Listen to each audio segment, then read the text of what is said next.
Opa, professor Felipe Fontoura, e hoje a gente vai falar um pouquinho sobre o velho e o novo marketing. E eu estou falando de novo, ali entre parênteses, o novo marketing, mas antes de tudo a gente precisa esclarecer que marketing é marketing. Porque não importa a forma de fazer o marketing, né, o conceito dele, o núcleo dele, sempre vai ser dessa forma, ontem, hoje e até no futuro. Porque marketing, como a gente já conversou, fala sobre pessoas, ele mexe com a necessidade e o desejo das pessoas, ele otimiza isso para que a sua venda seja muito mais efetiva e você não fique tentando vender coisas para quem não precisa. Você já viu isso nas aulas passadas. E o que mudou ao longo do tempo foi a forma e a experiência, né, do produto e as pessoas. A forma que as pessoas se interagem com o produto ou com o serviço mudou muito, ok? Por que mudou? Porque o marketing se utiliza das mídias para poder fazer essa divulgação. E na década passada a gente quase não tinha, vamos dizer assim, uma internet estável, ou nem tinha, sequer tinha, e a gente tinha então grandes veículos de divulgação em massa, que era rádio, TV, enfim. E como que era feito esse processo?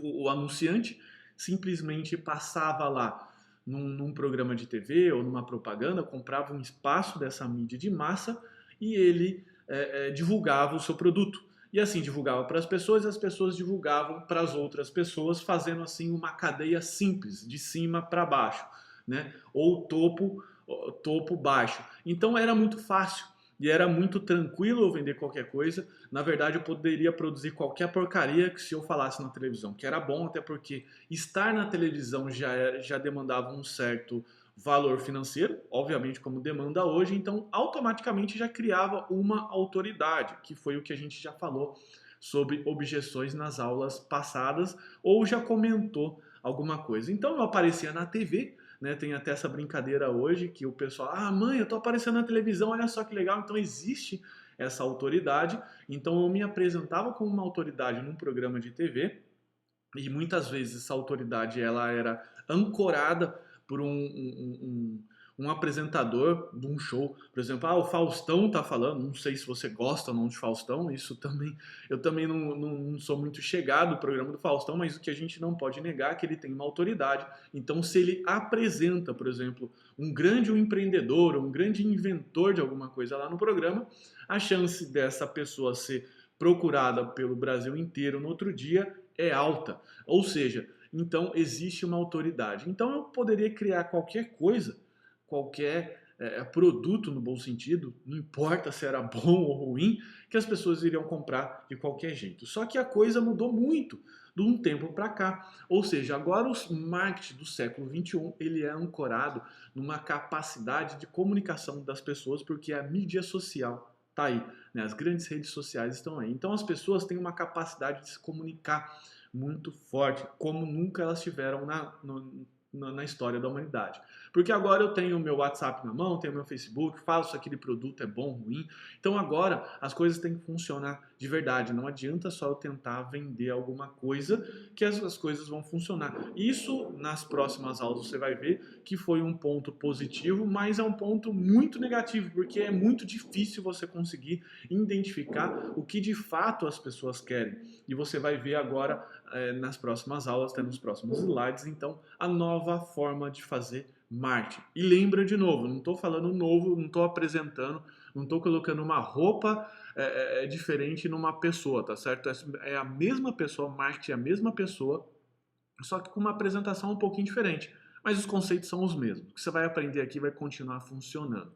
Então, vamos lá. Isso implica então que agora, como eu comentei, as pessoas têm o poder de escolha clara do que realmente quer comprar. Ou seja, elas estão buscando por coisas e não as coisas estão buscando ela. Então a gente tem uma inversão de sentido na informação. Lembra que a informação em grandes massas, em veículos de grandes massas, segue sempre de cima para baixo. Agora não, agora tem uma estrutura meio que matricial. Então, o que acontecia? Né? Se a gente verificar aqui, a gente tem uma jornada do consumidor. Então, esse consumidor, por exemplo, Pedro, né, ele está procurando lá um sistema para ele, ou está procurando um produto, e ele se torna tranquilo, incomodado para o pesquisador. Por quê? Primeiro ele está lá tranquilo, está lá na viagem dele, está lá na casa dele, ele tem uma ideia, um momento de eureka, daí ele começa a ficar incomodado porque ele precisa resolver aquela ideia e logo em seguida ele vira um pesquisador. Esse bloco aqui, todo mundo passa, todo mundo vai passar, você já passou por isso, inclusive com esse curso, inclusive com os meus conteúdos, então de certa forma você passou por todos esses estágios. O que acontece depois, na grande maioria, e se você já, como eu brinquei nas aulas anteriores, se você já tentou comprar um colchão, você sabe o que eu estou falando. Quando você vai comprar um colchão, são muitas variáveis que você não detém conhecimento, como por exemplo, tipo de tecido, tipo de espuma, se são molas ensacadas, fibra de bambu, não importa. Você então se torna um comparador.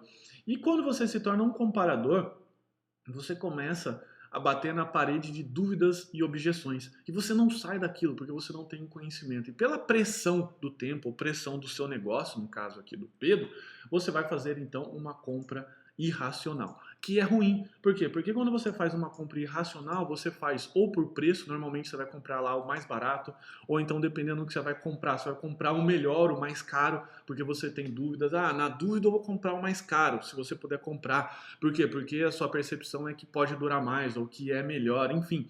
Você vai fazer uma compra irracional e depois que você vai fazer essa compra irracional, você vai ficar muito ansioso, talvez muitas vezes decepcionado, porque você viu que aquele produto simplesmente não era para você, ou então era um produto ruim. Então, qual que é o seu trabalho agora a partir disso, sabendo dessa jornada?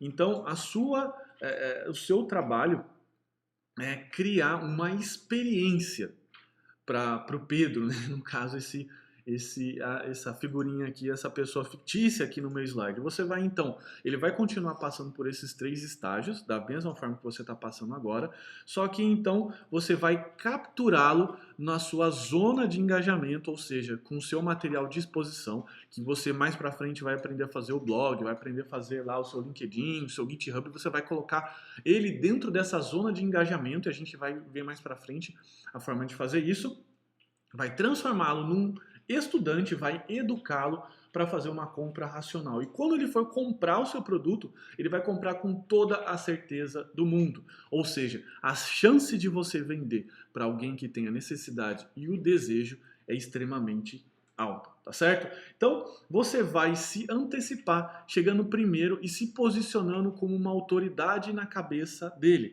E adivinha o que vai acontecer? O Pedro vai comprar, porque só vem ele na sua... você chega na cabeça dele primeiro, antes do seu concorrente. E eu vou colocar aqui, para quem não viu ainda, uma pequena parte da entrevista, se vocês quiserem eu coloco a entrevista inteira, o link da entrevista inteira, mas é uma pequena parte que fala um pouco mais disso. Olha só esse número aqui que o Bernardo, foi uma entrevista que eu fiz, ele é o CEO da Bunny, que é uma empresa de recrutamento, e ele vai falar um pouco mais da importância de você se expor, se ainda você não se convenceu disso. Vamos Programadora lá. bem preparado para ser encontrado por hunters e por empresas de tecnologia. Legal, maravilha. Eu aposto que quando o programador ele é encontrado, ele na verdade tem um poder maior, né, vamos dizer assim, de negociação, porque é diferente de eu estar lá enviando milhares e milhares de currículos e talvez não tendo tanta resposta, talvez, quanto eu desejaria. Então, Com certeza, com certeza. Inclusive, tem uma métrica que eu não lembro direito o número, tá? Mas era exatamente sobre isso, que eu acho que era de 30% a 50% a mais do que o salário de uma pessoa que busca vaga. caramba. Depois eu posso procurar essa métrica, mas eu cheguei a ler uma vez sobre isso, um report da Glassdoor, se não me engano, falando sobre isso. Poxa, bacana. Eu sabia disso intuitivamente porque eu tenho blog, tenho uma certa presença digital. Então, às vezes, normalmente o pessoal, né, vem falar comigo, né? Comentar. Eu já conversei com o pessoal da TopTal, já trabalhei já remote por uma outra empresa aí.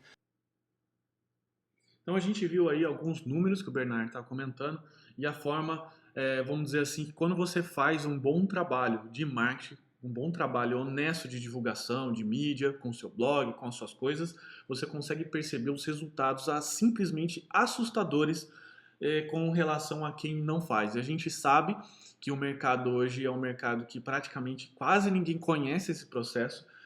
ou quando as pessoas fazem de uma forma totalmente errada a comunicação, não pensam do outro lado, não pensam no seu possível cliente e, como você viu, as chances aí de você ser realmente contratado por uma boa empresa é realmente alta.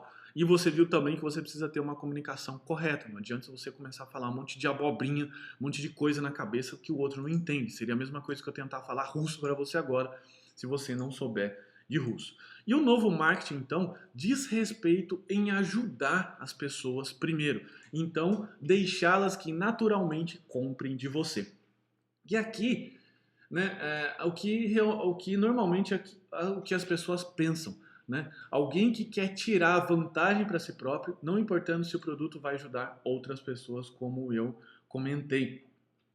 Né? Mas a realidade da grande maioria, pelo menos eu posso dizer da minha realidade, essa é o que eu acordo noite, né, todos os dias pensando em fazer, que é ajudar as outras pessoas a terem uma vida melhor e conquistar os seus objetivos através dos seus produtos e serviços, né? No meu caso, através dos meus produtos e serviços, é isso que você precisa fazer também. E então, se você é um bom profissional, é seu dever moral, né, para com a sociedade ajudar as pessoas e ser recompensado à altura por isso. Ou seja, fazer um bom marketing quando você tem um bom produto não é pecado e você vai ser recompensado muito bem por isso, de uma forma muito, vamos dizer assim, merecida. Afinal, você está entregando um bom produto para a sociedade. Legal?